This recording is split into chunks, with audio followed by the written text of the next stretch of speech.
So Wallabies against the Springboks. On paper, this is actually a more interesting matchup than the All Blacks Argentina game. Just because this one looks to be a fair bit closer. Both teams have got a lot to play for.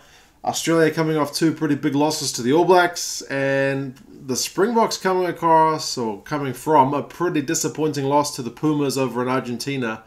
So both sides need to really bounce back, but only one's going to be able to do it.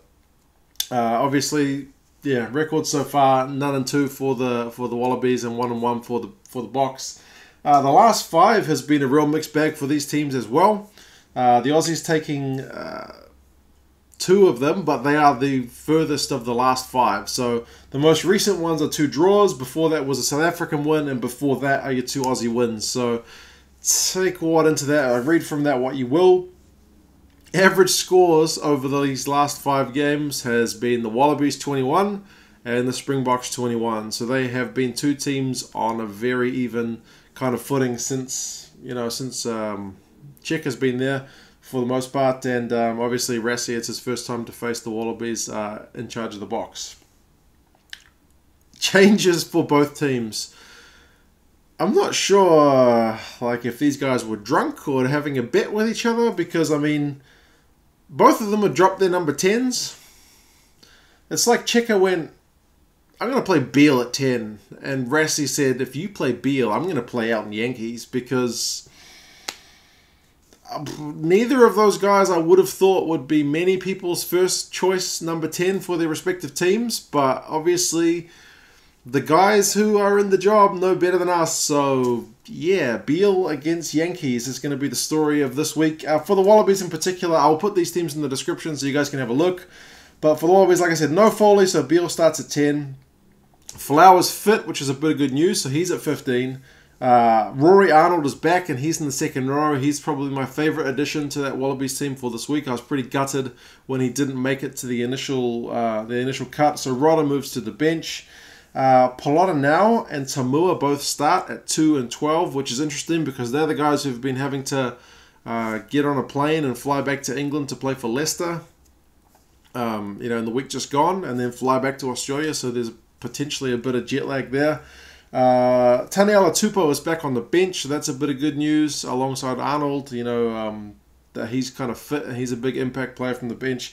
And Powell gets the nod as the reserve number 9. Hannigan is also back, so he's shifting it up.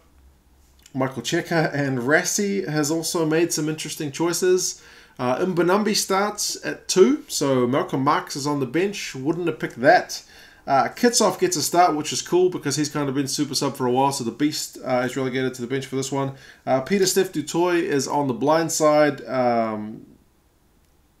Elton Jantjies is at 10.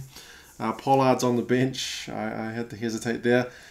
And as if to, because I mean, if there's 2 guys who I've noticed really come in for a lot of flack from South African fans, there's 2 guys. It's Elton Jantjies and it's Damian de Allende.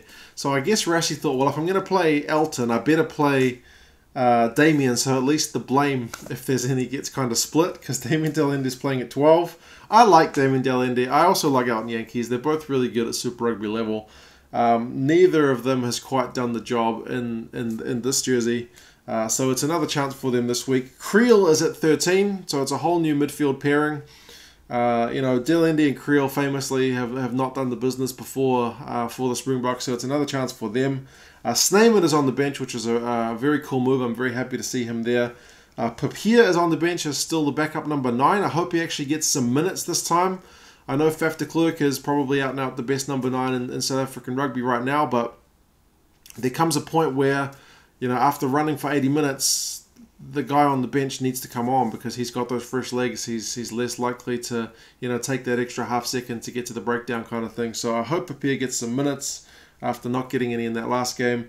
And obviously Colby is back on the bench, so I'll be interested to see how he goes. He's been called back from overseas, so what Rassie's plan for him is kind of remains to be seen. So yeah, I mean, there's a lot of pressure on both these coaches, probably more so on Cheika, because those 2 losses to the All Blacks were pretty nasty in terms of points conceded. But Bok fans expect to beat the Pumas, I think.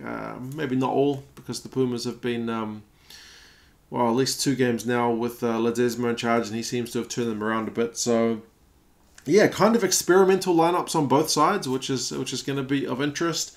The bookies are saying that the Wallabies will win this one by 5, so they've still got it as pretty close, but they're giving the Wallabies a bit more credit here.